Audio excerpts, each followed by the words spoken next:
किसी ने बड़े कमाल की बात कही है कि रिश्ते हमेशा चंदन की लकड़ी की तरह होने चाहिए। टुकड़े चाहे 1000 हो जाएं, मगर सुगंध नहीं जानी चाहिए।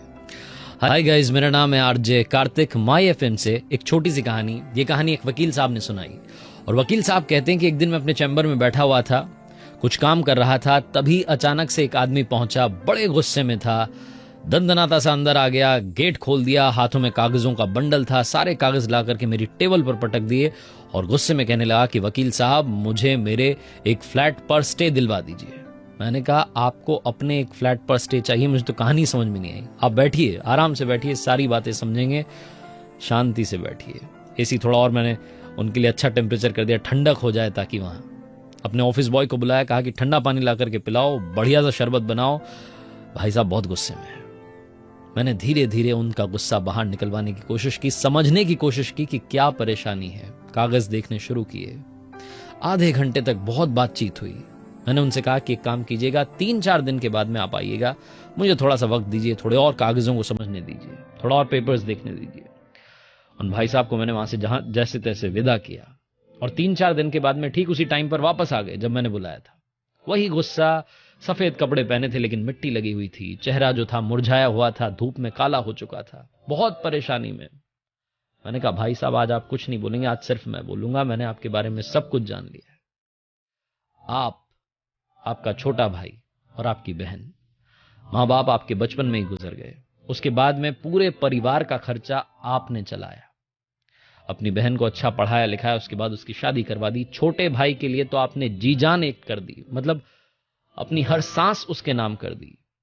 आपने अपने छोटे भाई की पढ़ाई के लिए खुद की पढ़ाई को छोड़ दिया। 9वीं पास की, उसके बाद में खेतों में काम करने में लग गए, दिहाड़ी करते रहे, इधर उधर से काम करके पैसा इकट्ठा किया और अपने भाई की पढ़ाई के लिए पैसा जोड़ते चले गए। भाई ने कहा कि भाई साहब, मुझे तो इंजीनियर बनना है। वो इंजीनियरिंग की पढ़ाई के लिए आपने जितना पैसा इकट्ठा हो सकता था, जितनी मेहनत हो सकती थी, वो सब करी। आपने किस्सा मुझे सुनाया था कि जब भाई छोटा था तो एक दिन बैल ने उसके पीठ में सींग घुसा दिया था, कमर से खून निकलने लगा था। आप उसे कंधों पर लेकर के 5 किलोमीटर दूर, क्योंकि गांव में कोई अस्पताल नहीं था, वहां पहुंचे थे। और आपने तो मुझे ये तक बताया कि जब वो थोड़ा बड़ा हुआ तो उसे किडनी की समस्या हो गई। डॉक्टर्स ने कहा कि किडनी चाहिए, आपने अपनी किडनी उसके लिए दान कर दिया। आपने कहा, भाई तू अफसर बन, मैं तो गांव में रह करके खेती कर लूंगा। आपकी बातें सुनने के बाद लगता है कि आपने अपना पूरा जीवन अपने भाई के लिए न्यौछावर कर दिया। जब वो इंजीनियरिंग करने के लिए गया, 80,000 रुपए की फीस आपने चुका दी। मास्टर्स की तैयारी के लिए जो पैसा चाहिए था वो आपने किया, सारी तैयारी की। जब वो इंजीनियर बन गया तो पूरे गांव को खाना खिलाया। उसे इंजीनियरिंग कॉलेज में एक लड़की पसंद आ गई थी। उसने कहा, भाई साहब मुझे इससे शादी करनी है। आपने शादी करवा दी। लेकिन यहां से सब कुछ बदल गया। शादी के बाद आपका भाई बदल गया। घर आना बंद कर दिया, पैसे भेजना बंद कर दिए। जब आप पूछते थे तो कहता था कि यहां बहुत खर्चा होता है। और अभी कुछ दिन पहले उसने एक फ्लैट ले लिया है। आपको समझ में नहीं आया पैसा कहां से आया। आप पूछने के लिए पहुंचे तो उसने कहा कि पैसा तो आ गया, लोन ले लिया, अब आप एक काम कीजिए, अपने गांव में जो खेती है आधा खेत बेचिए और मुझे मेरा हिस्सा दीजिए, मुझे मेरा लोन चुकाना है। आप इस बात से नाराज हैं। आप चाहते हैं कि उसके फ्लैट पर स्टे लगाया जाए। अपने ही भाई के फ्लैट पर आप स्टे चाहते हैं और वो खेत भी आप उसको नहीं देना चाहते, हिस्सा भी नहीं देना चाहते। मैं आपसे एक बात कहना चाहता हूं कि भाई साहब, सारे कागज देख लिए, सारे सबूत हैं हमारे पास, सब कुछ आपके हक में है। मैं आपको, आप जब बोलोगे वहां स्टे दिलवा दूंगा, यहां तक कि उसकी प्रॉपर्टी में हम हिस्सा भी मांग सकते हैं। लेकिन मेरे कुछ सवाल है, उनका जवाब दीजिए। क्या वो जो आपने उसे किडनी दी वो वापस आ जाएगी? क्या उस दिन जब आप उसे कंधे पर लेकर के अस्पताल गए, जब वो लहूलुहान था, क्या वो लम्हा, क्या वो मदद का जो मोमेंट था वो वापस आ जाएगा? क्या आपने उसकी जिंदगी को बनाने के लिए अपनी जिंदगी खत्म कर दी? क्या वो लम्हे वापस आ जाएंगे? क्या आपकी वो जिंदगी के पल वापस आ जाएंगे? इन सब चीजों के आगे जो आपने उसके लिए न्यौछावर की है, ये फ्लैट की कीमत तो शून्य है, 0 है। आप बोलो तो अभी मैं स्टे लगवा देता हूं, अभी आपका काम कर देता हूं। लेकिन भाई साहब, मैं आपसे सिर्फ ये कहना चाहता हूं कि कोर्ट कचहरी के चक्कर में मत पड़िए। आपका भाई गलत रास्ते पर चला गया, आप उस रास्ते पर मत जाइए। भाई सोच से भिखारी निकला, लेकिन आप दिलदार थे, दिलदार रहिए। अपना हाथ हमेशा आपने ऊपर रखा, ऊपर रखिए। कोर्ट कचहरी के चक्कर में मत पड़िए। घर जाइए, अपने बच्चों को पढ़ाइए लिखाइए, उन्हें मजबूत बनाइए। आपका भाई पढ़ाई लिखाई करने के बाद में बिगड़ गया, जरूरी थोड़ा ना कि आपके बच्चे भी बिगड़ जाएंगे। मैं ये सब बोल रहा था, उनकी आंखों में आंसू दिख रहे थे लेकिन रोए नहीं।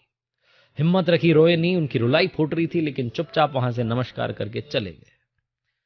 मुझे लगा कि हो सकता है अब दूसरे वकील के पास जाएंगे, कहेंगे कि यह वकील फालतू का ज्ञान दे रहा था। बहुत टाइम बीत गया। कल अचानक से वही व्यक्ति वापस आया। उसके साथ में एक लड़का था, हाथ में मिठाई का पैकेट था, और आकर के जैसे ही वो अंदर आए तो मैं पहचान गया। मैंने कहा, अरे भाई साहब आइए, बैठिए। सफेदी झलक रही थी। मैंने कहा, बहुत सालों बाद आना हुआ, बैठिए तो सही। उसने कहा, बैठने नहीं आए साहब, वकील साहब आज तो मिठाई खिलाने आए। ये मेरा बच्चा है, डॉक्टर बन गया है और गांव में एक अस्पताल खोल दिया है। बहुत खुश हूं आज। आपने उस दिन कहा था कोर्ट कचहरी के चक्कर में मत पड़ना, बच्चों की पढ़ाई लिखाई में लग जाना। इनकी पढ़ाई लिखाई करवाई। अपने भाई के पीछे, वो बदला लेने के पीछे मैंने अपनी जिंदगी नहीं लगाई, अपने बच्चों की जिंदगी संवारने में जिंदगी लगा दी। और बच्चों ने आज मुझे सही साबित करके दिखाया, मुझसे ज्यादा आपको सही साबित करके दिखाया। इसलिए सबसे पहले आपको मिठाई खिलाने आया हूं। ये मिठाई आपके नाम। छोटी सी कहानी है लेकिन बहुत बड़ी बात सिखाती है। गुस्सा, ये गुस्सा होता है जो सब कुछ बर्बाद कर देता है। गुस्से में अगर एक कदम आपने उठा लिया, लाइफ खत्म हो जाती है। लेकिन उसी गुस्से को अगर आप सही डायरेक्शन में मोड़ देंगे तो आप अपनी और अपनों की जिंदगी संवार देंगे।